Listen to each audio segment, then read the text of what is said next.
DopeDilla, feel it when I hit So my first product that I want to share with you guys is a podcast. It's a podcast with Tyrese on the Breakfast Club.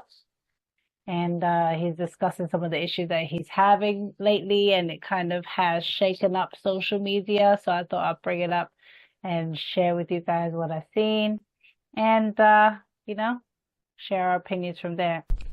This is real shit out here. Black men cry. People are saying that Tyrese gave us another classic interview on the Breakfast Club. I myself thought it was very interesting, informative, but also kind of sad. Charlamagne even went on to hug him after he went on to talk about the pain he had with his failed movies, his divorce, and other issues that have happened to him. But one of the classic scenes is that when Charlamagne handed him a box of tissues, he threw it in the air. People are already saying that this needs to be a meme. Some of the most legendary movies in the world didn't do well in the box office. Baby Boy bombed. Is it a classic? Absolutely. Yeah. Is Baby Boy a classic? Hell yeah. Baby Boy, the only reason BET still got a network. Don't confuse data and numbers and popularity with the reality of what affects hearts. He then goes on to speak about what I think the fakeness that goes on in Hollywood and the fake jewelry that a lot of people wear, including himself. None of this jewelry on my arm is real. Don't love me because of no fucking diamonds. Take all this shit. People are saying that Tyrese gave us another classic interview on the Breakfast Club. None of this jewelry on my arm is real. Don't love me because of no fucking diamonds. Take all this shit. This bracelet right here look real as a... This shit was $23 on Amazon. You said funny. Are those earrings real? No. You can't tell. I don't know. You know why it's not real? Because I've lost so much of this shit. I just spent $500,000 on the fucking what? Call Jacob the jeweler. I'm good. I don't lose no sleep over trying to win the popularity contest from showing up with all this jewelry that I'm going to leave on a nightstand and have a housekeeper to say, I don't know. I'm sure you don't know. I'm sure you don't know. For them $250,000. Fucking $250,000 fucking earrings is that? I don't know. We looked everywhere. I'm sure you looked everywhere. That motherfucker tired 2 weeks later. Hey, sure. Hey, these motherfuckers tell they none of this jewelry on my arm is real. Yo, he's funny. I got another letter from her lawyers requesting that I send over all of my tax returns and all of my bank statements because she's trying to get $20,000 and I think they're trying to take it up to like $40,000.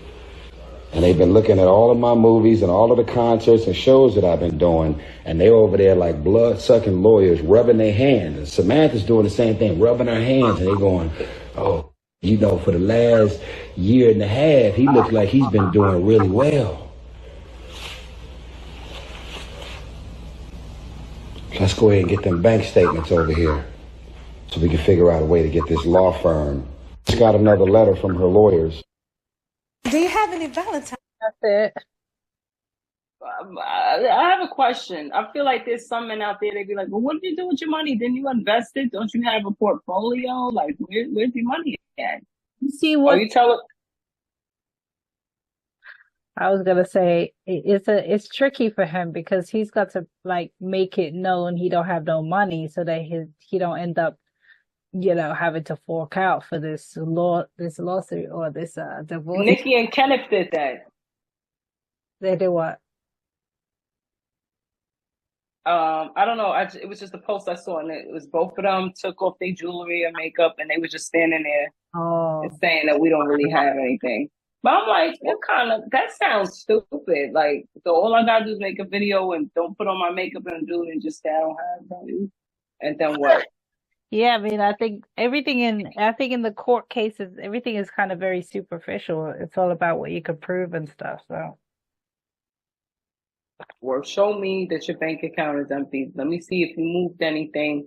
Let me see what assets you have, and let's put it against how much it costs to take care of the child, plus to keep the mom happy. Yeah. Happy. Now, if she's a psycho, then that's different. But You got some women that are very simple. I just need to be able to make life easier so I can take care of your child. Yeah. Just like you would a babysitter. If the babysitter called you and was like, hey, listen, okay, no problem. Yeah. You know what I mean? Exactly. You need to have that same kind of courtesy, like understand that someone is taking care of a life. Some men, they care about making a point more than they care about making sure that their kid is taken care of properly. And it's just very sad. Yeah. Very The performance. The show. It's very embarrassing. I wish, most men knew, once they make a decision, they understand that this is an obligation for the rest of your life, whether you like it or not, because the woman has to deal with that regardless, because our feelings are too strong for the child for anything else. You know what I'm saying? So it's like, we're going to be responsible, yep, and we're going to take care of it all, yep. And we just gotta hope and pray that you are a real stand-up man that knows, okay, I need to make money and take care of the people that I put on this planet. You got to do that to figure that out. Yeah, but it's like, I don't know. I guess they got their own. I really don't understand them that much, but hey, best thing to do, have one baby mother and a wife and make them be the same person, and that simplifies your life. If you're not spreading yourself like you're peanut butter all around the world and making families. And speaking of which, they had that guy Cam Newton had an interview. Yes. I watched a little bit of it. Yeah. I watched it. Yeah. He was talking to the doctor. Did you notice how calm she was? And she just was very feminine. Like, she didn't look like somebody you can yell at. You know what I mean? She just carried herself well. She wasn't confrontational. She just laid it out smooth. Yeah, exactly. And the thing is that you have to be skillful at understanding how to talk to people and understand their motivations and what might trigger them and things. That she seems like she's very aware. She's not like just stomping everywhere and trying to make her point. She wants to make a point, but she also wants the other person to see exactly where she's coming from and kind of agree almost, because he could, half of what she said to him and what she said to Nick Cannon was just like undeniable truths. There's nothing you could do to like argue some of the stuff to him, but most of the stuff she would say, like how Sean Penn was saying, it's like a aesthetic for the public. You know what I mean? And that doesn't really benefit the family, like, because I know what what they're talking about when the dad just showboats, but it's like, well, not, it's not real. Yeah. You know what I mean? So, yeah, that's the other thing. They're just worried about how it looks, and it's like, yeah, but you can't give time between each kid. And some of these guys don't understand that spending time with your kid is important. Read a book to the kid. You know what I mean? Interact. Don't just show up and you're the prize. Because they act like that with relationships and with the children. I'm the prize, at least I'm giving you my presence, and that's it. I think that I think that the level that they want to operate on is way too low for what their responsibility level is. That's what I think. It's like, you should already, before you have any children, you should have set up like, okay, this is how I can get a certain amount of money. And then based on that money that you got, you'd be like, I can afford one kid, or I can afford no kids, or I can afford 2 kids. And what kind of situation can you afford? Do you afford a situation where, the kid doesn't live with you? So, you have to go ahead and distribute more funds outside of your particular household. Like, did you think about that before you create a situation where you don't know if you want to even stay around, or if the person wants you around, or if you guys are gelling? Like, none of that was even considered. You don't even know if you guys are going to be able to. And then it got complicated. Yeah, very stupid. He talks about that stuff. Yeah. That's why I wanted to wait until I was in my 40s to have a baby. I've said it since I was small. Yeah, I wanted to wait till my 40s. I think, we've proven, like, if we look at our track record as far as like our very public women, the majority of people that have had children later in life have been brown women. Yeah, it's just a very unfortunate situation. I think with all the kids, the kids are not getting really to know their dad. Like, you know, you gotta do your part as the mom to do as much as you can to get them to involve with their kid or the kid to know them.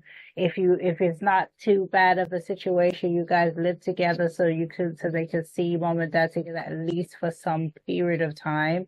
You know, even if they don't remember it, maybe energetically that might be helpful. This is if you can do that, if that's not a bad situation, if it's something you can try. I definitely think that's good. You know, but then again, maybe, you know, it's not good. But I don't know. But I just think that for the child, I think that was good. That's a good thing to try to do if you can. And if you can't do it, then do your best to make sure they see and talk to each other. It can be difficult if you're in different countries too. You gotta think about that. You gotta try to do as many visits as possible. I just feel like, you know, there's a lot that you could do as the woman on your woman's side, but the man, he has to make it easy for you to do that too, because, you know, a lot of what you want is to do with like how well the kids can get taken care of. You know how frustrating it is. You want to see, but a woman cares more. A woman will say, you know, she worries about every little thing. She makes sure everything's squared away, especially, you know, going on family trips and stuff. So women seem more attentive. Men aren't that much attentive. In their minds, they're like, oh, she got it. She can handle it. I'm going to just pop in sometimes and help with some money and, you know, take the kids out. But there's no real emotional connection or anything. They're just, oh, you got it. They're not thinking deeper to how the kids really feel until it happens to you. You know what I mean? I think it's difficult. I mean, I don't think every man is the same. I think some men have if you weren't there. So there's that. And then if you're separated and and she's taking care of the kids majority of the time, she's old more than what you're giving most of the time, you guys. Like you know, it's only like really intelligent men understand that, like the actual labor that's involved there. Thank the men that do appreciate it and see it, because, oh my goodness, if we had none of you, this world would be screwed. So, because I've known a few men like that. They take pride in taking care of their kid. I know some men that take pride that they really not offering shit. They just showing a little bit they doing. So, you know, I try to push them and shame them, like, go do more. Don't you want him to, you know what I mean? Yeah. So, that's it. Each is to own, but, you know, we just need to make sure that you're taking care of your child because you want to take care of your child. Don't be acting like, you know what I mean? Oh, if you don't have access to the woman, then therefore you don't think that you should, you know, it's like some sort of punishment. Like that happens as well. That's what people don't understand. Like it happens as well that it's like you can't even get this guy to do what he's supposed to do unless you are entertaining him somehow. It's like, fuck out of here. Like, do what you're supposed to do, just like I do what I'm supposed to do regardless. Like, it's so stupid. Like, and I had a homegirl. She was like, if I don't fuck him, I don't get no money for my son. Oh, he got you hoeing. Exactly. You know what I mean? Well, it's making me depressed. Shall we move on to the next topic? Yes. We stay from things like that, dear. Yeah, and I may cut it all out because I ain't got no time to be like doing this shit anyway. So they need to hear that. They do. Both Nick Cannon and Cam Newton, they got a lot to answer for. Families and which they're not present for. So yeah. It's not fair at all. But you know, they want to do what they want to do. You know, and sometimes I say to myself, I'm like, well, why is it that they just get up and do what they want to do? You know, and me and you would discuss how, you know, when they were little boys, they got to play with hot box, whatever you call it, the matchbox, the toy cars, the wrestling toys, the video games, not really held to a high standard. Not a lot of boys, but the girls, they had the baby doll, like a lot of responsibility put on them early. You know what I mean? And then you get guys like that. They just walk around doing what they want. And they're following other guys, because you don't hear a lot of guys shaming other men. This video is coming out now, especially dudes from the South talking about, yo, I take care of my family. I don't, all that weird 50-50 shit. Like, why are you doing that? That's mad weird. So more of them are coming. They're going to pile up like this. And they're just going to come out and shame the devil. Yeah. And that's how it's going to go. Because we need the other men to shame them. Yeah, I think we're getting a lot on the media of the loudmouth feminine men that like to shout out and talk about, you know, how much being a man is very difficult and that they, you know what I mean? It's like they need help. That's those guys. But the people that's actually doing their thing and like making money and working hard for their family and doing all the stuff that they're seeing progress, you know what I mean? People with momentum and people with, you know, goals and aspirations and actually going and getting their shit. They don't have time to be talking about nothing. They busy going, following their plan and getting with their goals and all that. Not fooling around. Not playing around at all. Well, enough of these niggas. Yeah. On to the next topic. The next product. So as you can see, this is I think this is a YouTube video. What's your product?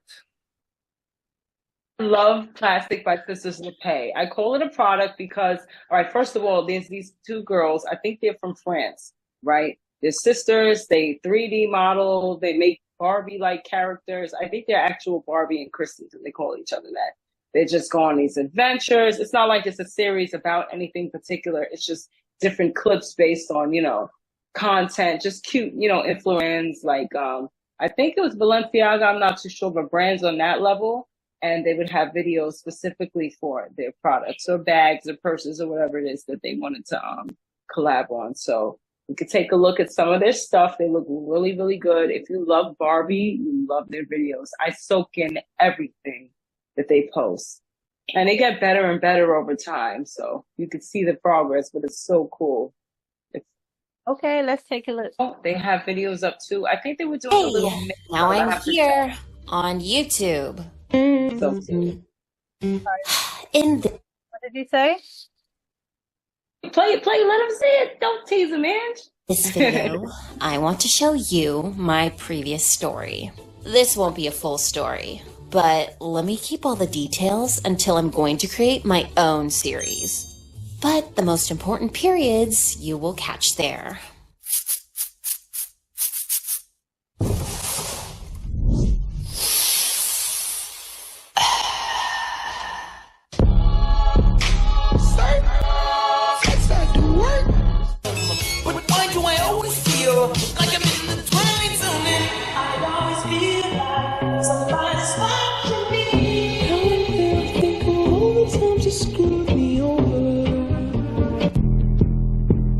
Yeah.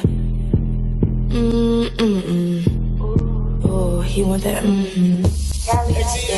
Yeah. He want my number, had to hit him with the fantasizing, got him feeling for this. One minute I feel it, next minute I feel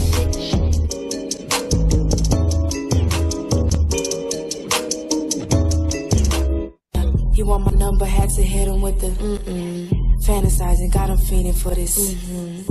What do you do?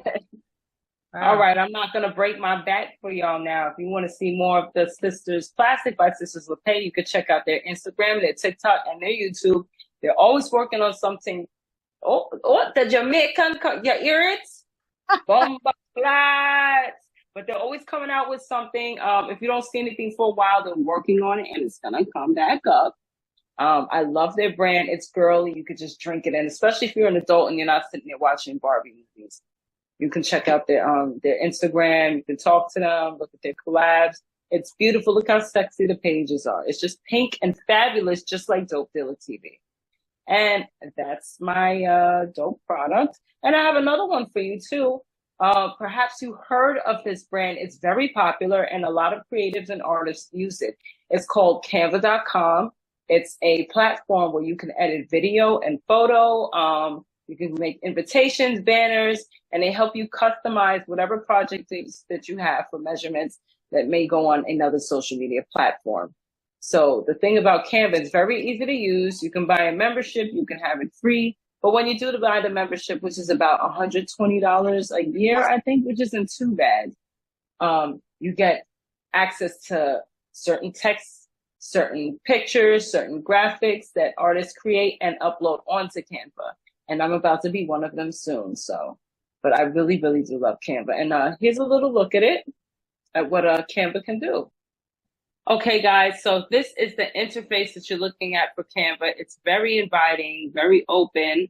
They have buttons at the top in case you're new to the website and you want to know where to go, or it takes you directly to a project that you want to start. It may be invitations, a poster. It could be a book, a magazine cover, social media posts, or even, I guess, a sticker for a shirt or whatever piece of clothing you want to use it for. What I love about Canva is that I can upload my own photos and videos and create whatever I can imagine with it. So I would open up a video editing interface, and then I would upload everything I want to add. There's super cool text, super cool graphics. And if you pay your yearly or monthly membership, like I said, you have access to more things. You have access to templates and sounds as well. And I've had a few issues where I couldn't find certain graphics that artists would make, especially if it's an alphabet graphic. And we might be missing the letter D. You can always find them on Instagram because their info will be right there. And the artist was kind enough to send me the letters that were missing off of Canva, as well as upload it for themselves so that they probably get paid. But Canva is super cool. You could always go on YouTube. There are tons of videos to show you how to use Canva, like right here. They're showing you how to put in shapes, how to put in borders and change colors. Super easy for brands, personal, whatever it is you need it for. So that's about it. That's my dope product. I love Canva. I love it, love it, love it. I love how easy it is to use. It's fun to use, and it's just bright and inviting. It has a good look to it as well. Yeah, I love Canva too. I would agree. It's good. And she put me on. She put me on a Canva. Yeah, it's really simple. I like it's got a drag and drop type of aesthetic and user friendly. So I love it. Product. On to the next segment. Alrighty, and my dope product is a very special show. I did ignore it when it first came out, so now I'm catching it on the flip side, like years later. It's a show called Gossip Girl. And yes, like lively. So I'm gonna show you guys the trailer for Gossip Girl if you've never seen it. Welcome to New York's Upper East Side, playground to all my friends. Want to know how the rich and popular live? Well, I live to diss and tell. Meet the former It Girl. I needed to get away from everything. Please just trust me. How can I trust you when I feel like I don't even know you? The ex-best friend. So, when's the party? Saturday. And you're kind of not invited. The boy who wants her. Pick me up at 8. You really go out with some guy you don't know? Well, you can't be worse than the guys I do know. And the boy who can't have her. Serena. No, Claire's my best friend, and you're her boyfriend, and she loves you. I guess popularity has its price. Not entitled to choose, just to be happy. What we're entitled to is a trust fund. Happiness does not seem to be on the... Right, and so now what I love so much about Gossip Girl that I have totally missed out on when it was, first airing is just the high-endness of it. I'm saying I would have thought you would have been seen Gossip Girl. Like, you get what I'm saying? Yeah, I think I am aware of it. I just never really got into it. It's like Vampire Diaries to me. It's like I'm so uninterested in watching that, but I like Gossip Girl. I think I had to grow into it maybe. It just wasn't my thing at the time. Watching it too, and it wasn't really my thing, but now that I'm older, I want to watch that, especially since it's not as dirty as Sex and the City. Yeah, it's so interesting, and that's really how these people act. Really. They kind of have the same archetype now that you say that. You ever noticed how Blake Lively looks like how Carrie looks? They have the same blonde hair, and then Blair is like Charlotte. Yeah. I can't hear you. Oh, sorry. Yeah. Sweetie. Charlotte. Yeah, Charlotte was a sweetie. She's like evil Charlotte, but fundamentally she's Charlotte because she's like the high city, Upper East Side type of personality and stuff like that, prim and proper,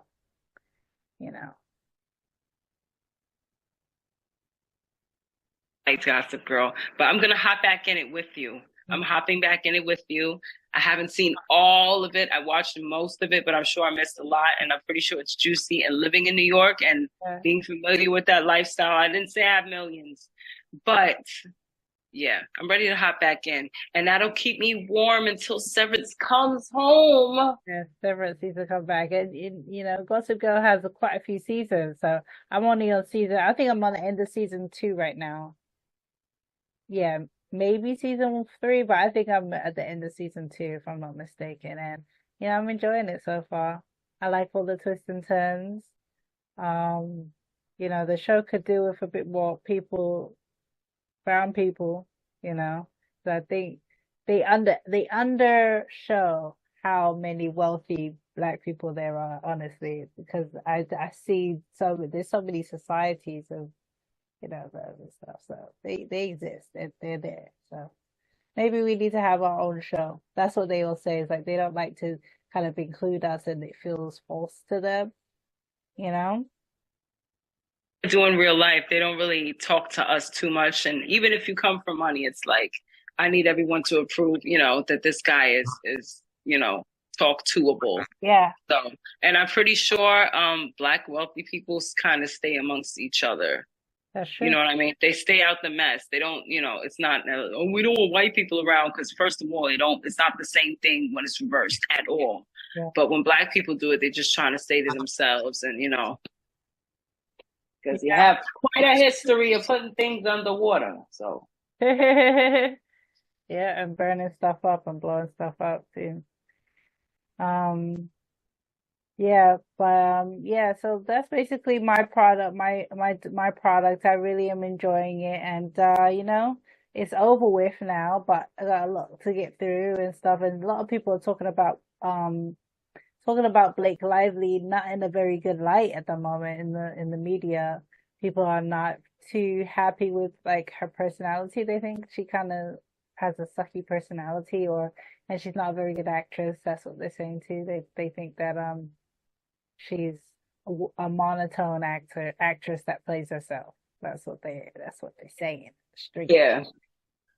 I mean, I do agree, but I have enjoyed watching her, especially the roles that they put her.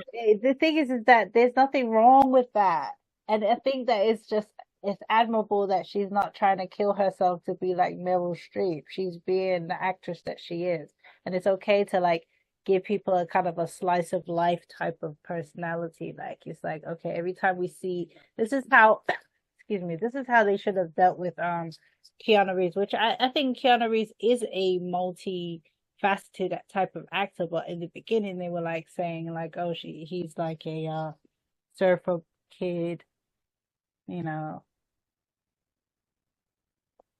But Blake Lively, I think she should just continue to do her thing and just have her personality. Like people wanted Marilyn Monroe not to be like multiple different things, but to be Marilyn Monroe. So that's why they are hiring Blake Lively, whether you like it or not. She has a certain like upper crust, thing that they try to give. Like over it.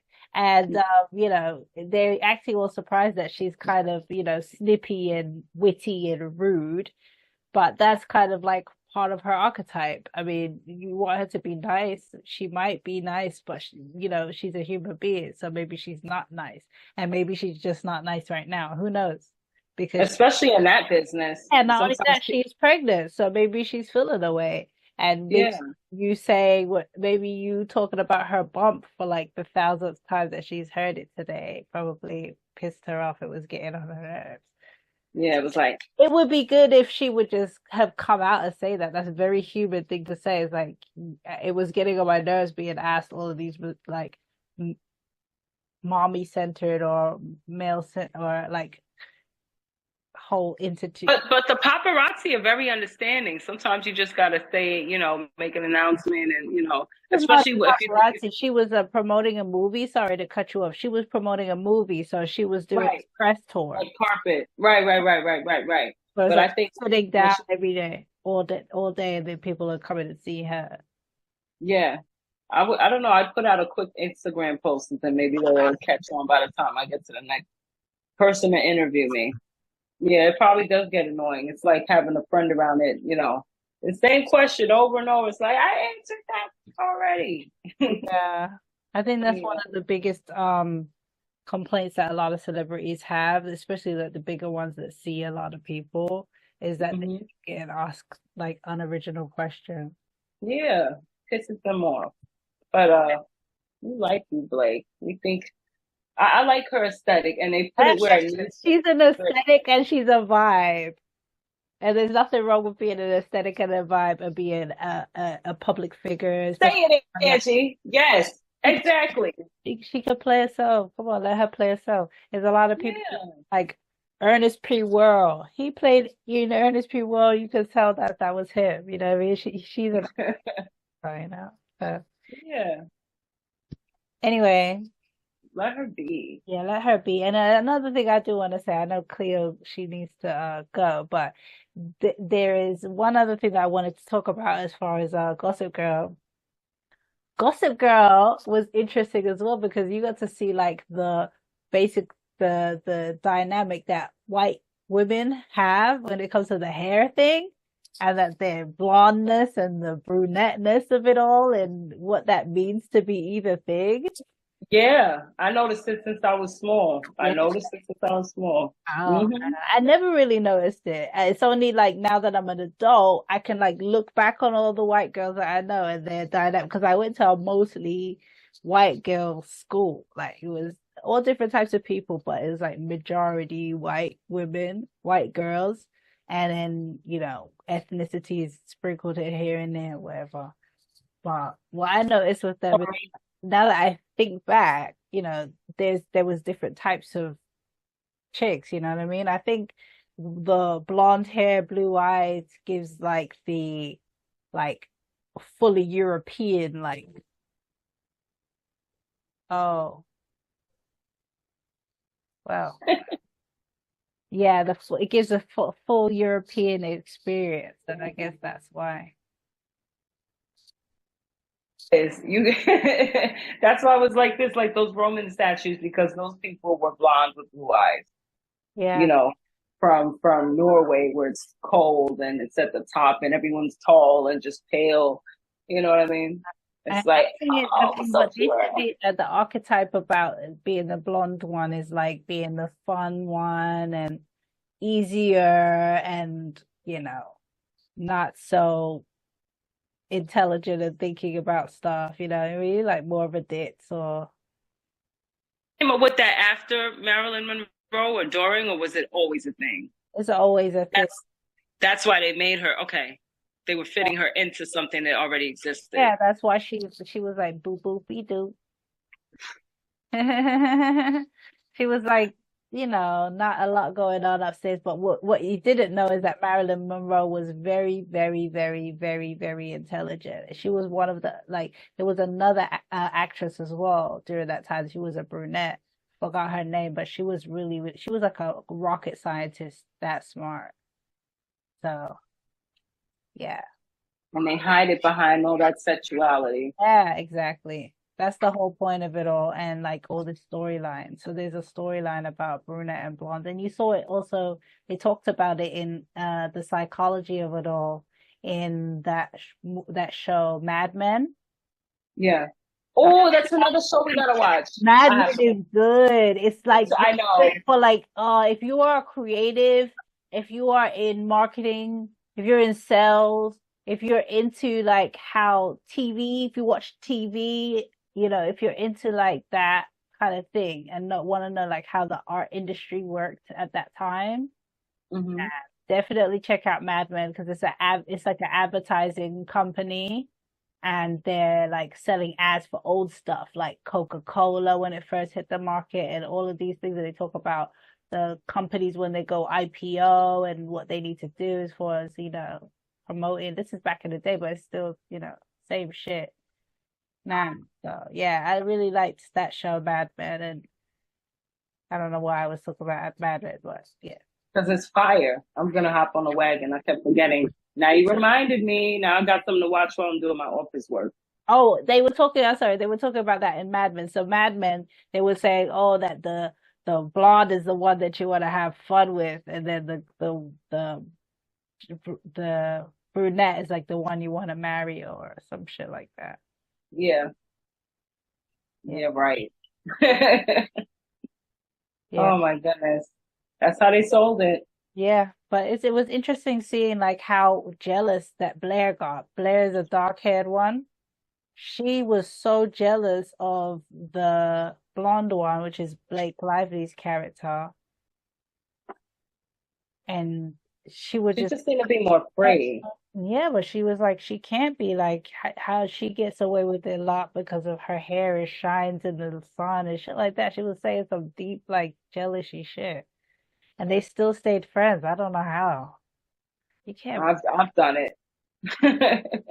Because she probably always knew.